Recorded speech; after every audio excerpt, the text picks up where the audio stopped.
You're on. Welcome. Hi, everybody. My name's Dave Thompson, and this is RCD ShareNet. And today we have a guest in our studio. Well, two guests. One of them is on the floor. Billy is here, chewing away on his toy, or asleep now. And this is going to be part of the RCD ShareNet's peer sharing stream. And so we're going to have peers in here, people, members of our of RCD, people that we deal with on a daily basis, talking about their experience with their disability, how they live their life, things that they're doing. And today we have Theresa Head is here. Hi. Welcome, Theresa. So we're just going to ask you about 5 questions. Okay. And so to just get chatting, how are you today? I'm good. I'm good. I made it. Good. You made it in there, yes. I did. And Beautiful weather. Sun is shining. sun is shining. Sky's blue. It's not snowing. Raining. Hail. Locusts. Nothing. Gorgeous. Exactly. So we'll just sort of just, if some people that are watching who don't know you, Okay. you obviously don't, didn't come from British Columbia by the sounds of your voice. No, I'm from the lovely, beautiful province of Newfoundland. Ah, The yes. best province in the whole world. So how long have you been in BC though? I moved out to BC in December of 95. Oh, really? I thought did. you'd been here longer. Nope. Wow. Mm-hmm. All right. So I am longer at BC than you. I moved in 87. Oh, wow, you're way before me. Yeah. Yeah. So what was the actual, was there a specific reason for coming, basically from one side of the country to another? There was a family moved up previously from Newfoundland, the daughter and then the mother and the other daughter. And while I was serving my mission in the States, I got a phone call, encouraged me, saying, well, why don't you come out to BC instead of going back to Newfoundland? Because at the time, I didn't know where I was going to go. Right. I didn't know if I was going to go back to the Rock, if I was going to go and live in Toronto, because I had family there. I didn't know. So when I got that call, I'm like, okay, never heard of much of BC, to be honest with you, because you're from one end of the coast to the other, so you don't really think about that kind of stuff. So when when that was brought up, I'm like, okay, that's because I had to go somewhere, so I had to make a decision. Right. And if I did go to Toronto, I might as well go to Newfoundland because you get the same amount of weather. Right. So- There's not a huge change. So, And it's yeah. not a huge change, and I'm like, so that's what it did. So that's what brought me out to BC. I always remember that's a good point about the difference. People don't think that there's such a difference in the States sometimes. But I remember I had a blind date once with a woman who had just recently moved from Montreal. And it was, I think, during Meech Lake, so it was very political. All Yeah, this Meech stuff. Lake, I can remember that. And Yes. she was quite upset over the fact that I didn't know much about what was going on. And Yes. I said, well, for one thing, the news doesn't trickle very well from all the way from one side of the country to To the another other. back then. And for another thing, is we're too busy skiing and mountain climbing and sailing. Well, and I doing could all this say other stuff. a couple more things about that we're too busy doing, but I won't go there. And she didn't take. She took quite offense to that comment, but Yeah. it was true. I found that the news would kind of hit Toronto, and then you just didn't get a lot of the same stuff that the other people got. No, it's That, totally different. So speaking of politics, in a sense, one of my second question to you is that you've recently took a venture into the political. I did, quagmire. and that was back in 2018, and that was, I wasn't planning that. I'm a part of the Richmond Advocacy Support Committee, and we meet on the first and third Friday, and we have different speakers come in, and at that time we had one of the staff that work with the elections come into our group and explain to us how all works. Now, I wouldn't be able to give you all the details of that, but what I was interested in, if I could run for city council. And I thought at the time, there's no way I can run for that because your qualifications would have to be from here to next week. And I'm like, okay.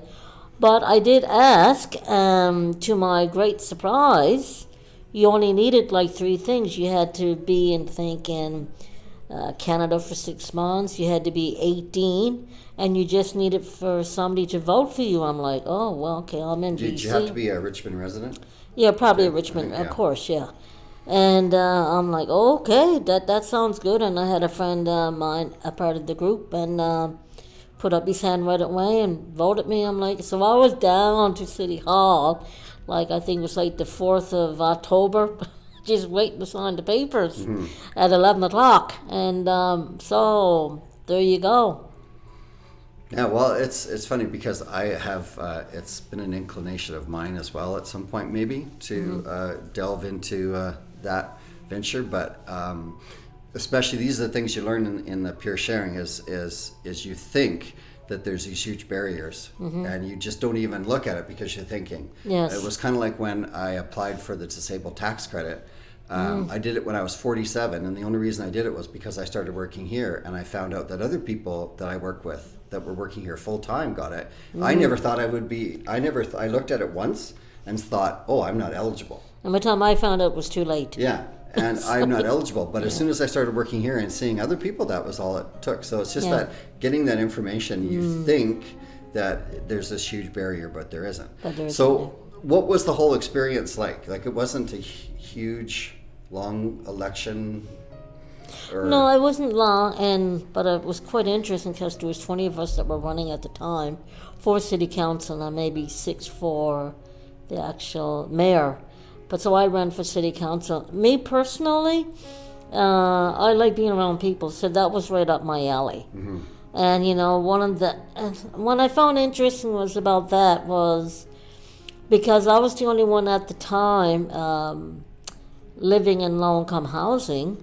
Everybody else that were running, I mean, they all had good jobs, you know, all had their own homes, good education, which was fun and Jim Dandy. Gonna do all of these things. I was the only one living in housing, but I only came up with 4 mandates because people know that you're not going to be able to do 20 things in 4 years. So I just stayed focused on the 4 of them. And I just spoke from the heart, and I spoke from an experience. So unless you got that kind of experience, it really doesn't make any difference to people. Right. And I think it's that the whole KISS theory, right? Keep it simple, stupid. Yes. and I think people can relate to that more so than getting up there and we're going to do 20 things. That's kind of what I have thought too, is that you can't possibly think that this person will have an opinion or be an expert on every single one of the topics that they'll bring up in a debate. But I learned this from the military, from when I was in the military, how we were learned to teach. We were learned that, hey, do not stand up there and act like you know something if you don't know it. Yeah. Well, see, be open and honest and say, hey, I don't know that, but I will go find it out for you. Yeah. And so I think that's the way I would approach it, saying, hey, I'm not an expert in this, but I'm willing to learn about it. That's why I'm here. Right? Well, I guess to give a good example I could use would that be when it came to homelessness. Right. Because that's one of the things we advocate for.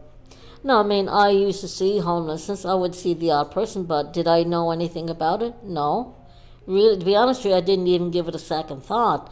But as I got involved and I started learning more, and sometimes you have to put yourself in that person's shoes to really understand where that person is coming from.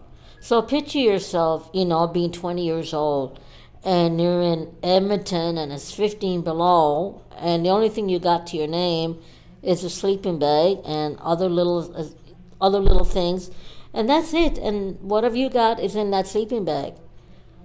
But if you're in a nice warm bed and you got a good income, you can't really put those two connections together because that's not where you are. You understand? So you got to put yourself with them in their shoes to understand. It's like, oh. Well, okay. It's the difference between empathy and sympathy. Oh, absolutely. Kind of, right? Yes. And you can be empathetic. Doesn't mean that you have to have experienced everything. No. But you also have to get rid of that ego. Yes. And act like you do know it. Just because, I should be able to know about this. But hey, if you don't know about it, you don't know about it, right? That's right, you don't. Right, and I'm not going to pretend that I did know, because I've never slept on the streets. I've Yeah. always, I've lived Yeah. in, I always had a warm bed and four walls around me. So no, I can't say I know what to sleep on the streets, because I don't know. Right. And so when it comes to politics, and we've had so many changes now with COVID, things that people said that we'd never do that, or we'd never all be working from home like we are, or we'd never, the buses wouldn't stop, or all those things that have happened now. What do you think what do you think someone with diverse abilities, with a chronic illness, with a physical disability or whatnot, what do you think they can bring to politics in that sense? Oh my gosh, that's I think again, you're going to come with your experiences, right? You can't pay for that. You can put 3 different types of people in the same room. So you can put somebody who's well educated, okay, gone to school, okay, so they got that. You can put somebody like me, who's not well educated, but I got enough. And then if you took somebody, say, who was homelessness, so if you brought those 3 people together in the same room, I mean, you could come up with amazing things from those different experiences.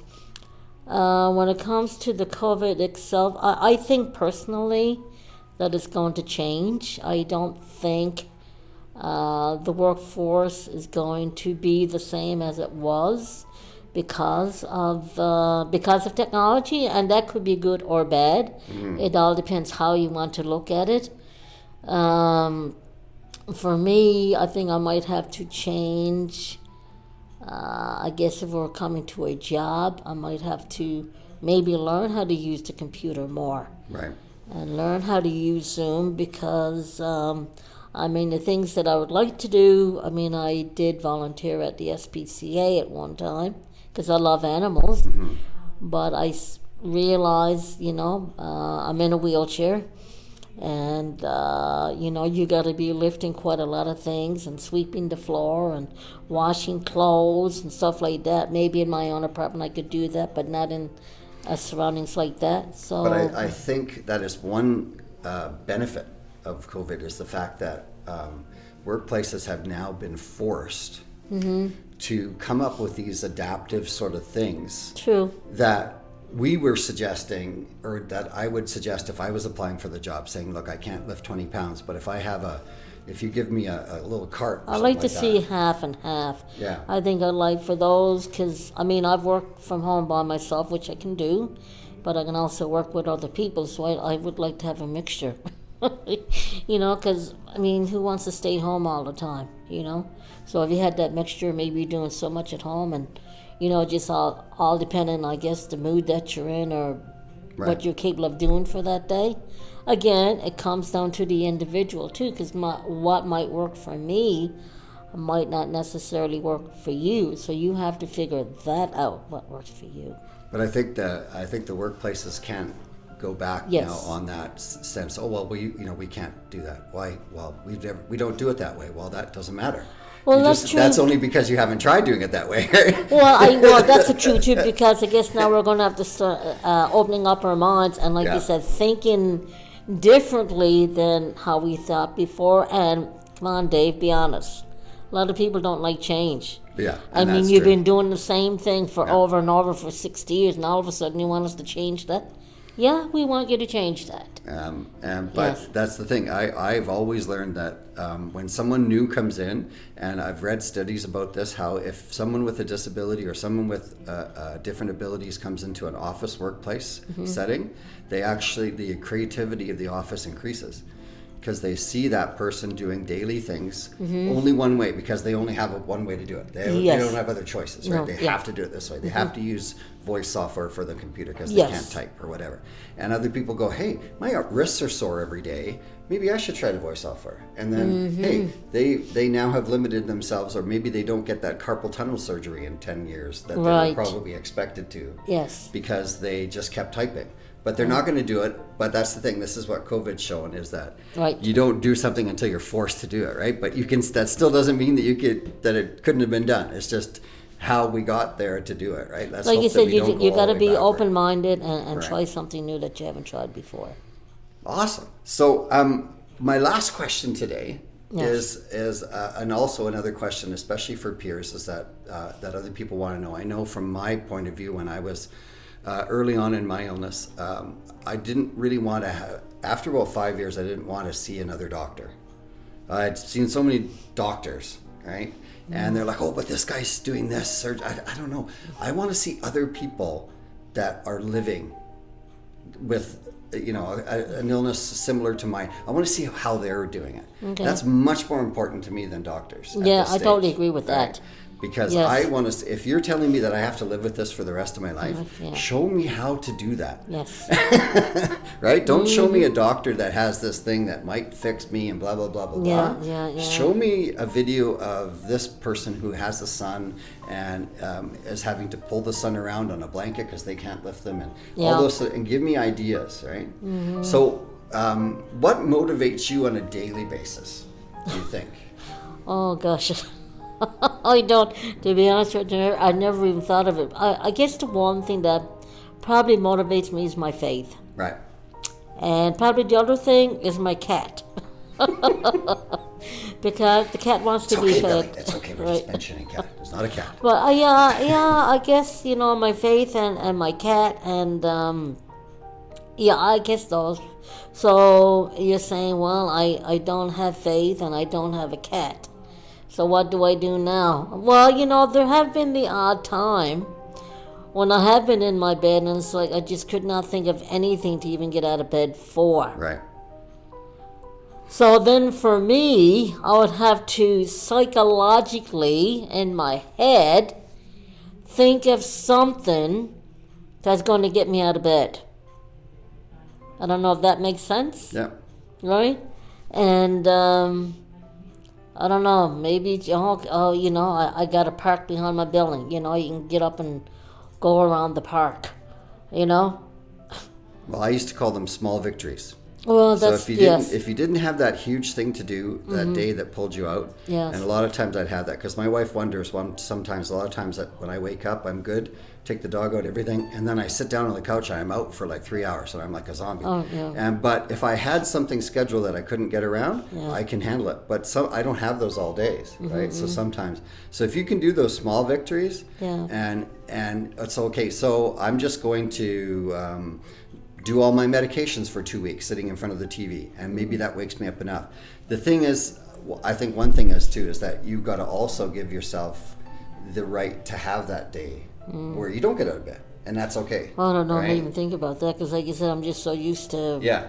getting up and All right. Don't going, beat yourself up over it, but No, don't you're make it right. don't make it If- 7 or 8 or 9 days. Yeah, I mean, especially if you're not working at the time, and Right. yeah, Is the body needs that sometimes, and you'll start to get to know that. Okay, I used to call them. I'd tell my wife, I said it's a write-off day, and she would know. Okay, Yeah, so I've tried all the things that I usually try. I've tried a bath. I've tried this. I've tried medication. It's a write-off day. We'll Yeah. start again tomorrow. Right, and be okay with that. Right. Yes. And that's just it's not the end of the world. Yeah. Yes. Awesome. I think we're just about out of time for this. And again, this is the RCD ShareNet, and we have been talking with Theresa Head, who just how long have you been a member here? Do you know? Oh, I don't know. Lost count. Over 10, I'd say. Probably, yes. Yeah, over 10, because I've been here for 10 years. So, Yeah. And you can see Theresa rolling around Richmond all the time. Well, that's one thing I love about Richmond. You asked, if you were asking me one of the things what I like about Richmond, and because I was thinking about that as I was driving down here, Richmond, the weather is number one because we don't have the snow. We do get a lot of rain. But the other thing what I love about Richmond is the accessibility of it. Like I can leave my apartment and, and I know you don't know much about Richmond, but you can Google it. I mean, I can leave Blundell and drive down Blundell and Minaroo onto Granville, go down number 3 road and go all the ways down at the other end till you get to Lulu Island. I mean, I can get on the Canada Line, I can get on just about any bus, I can get on the sea bus, I can get on the ferry. I mean, that's just amazing. When I grew up in the 70s, there was no such thing as that. So if you ever get a chance, come to Richmond. Well, as a cyclist, I say the same thing because it's the flattest city in the world, and we've got the least amount of cyclists. I can't figure that out. Well, it's good for wheelchairs, it's good for scooters, it's good for children and strollers. I mean, it's good for everybody all around. And of course, if you got 2 good legs, I mean, people don't think of that. Like, I get the odd person sometimes will say to me, they'll stop me on the side of the road and they'll say, well, how much did you pay for your chair? Right. And I'm thinking to myself, and I'll say to the gentleman, well, what difference does it make how much I paid for the chair if somebody else paid for the chair? The chair is my transportation to get me from point A to point B. Well, the chair is part of you. And the chair is part of me, so what's the difference of how much the chair cost? You shouldn't be looking at the price of the chair. You should be looking at the chair as me. It helps me get from point A to point B. It's the same thing as somebody seeing IB with the white cane. Does it really make any difference? The point is helping that person to get from point A to point B. It's the same thing with the dog. Yeah, and like with in the deaf community. There's lots of people that think, there's technology now that can make, cochlear implants and stuff like that. But there's certain people in the deaf community that don't believe in it. That's right. They have their own language. They've learned it from birth, and they don't think it's any different. So there's 2 sides to the coin there. They're like, everyone's thinking, hey, it's an ability aid or it's something that will get you, improve your life. But some of the people are saying, why? I can talk, just be fine, right? So I was quite surprised when I first started working in disability that was true, but I can see the point now, right? Yeah. But you and I could be off on a tangent. We all awfully do that, and especially luckily there's no rum around. So I will say goodbye and thank you again. Thank you, Theresa. You're quite welcome, Dave. And we'll see you later. Bye.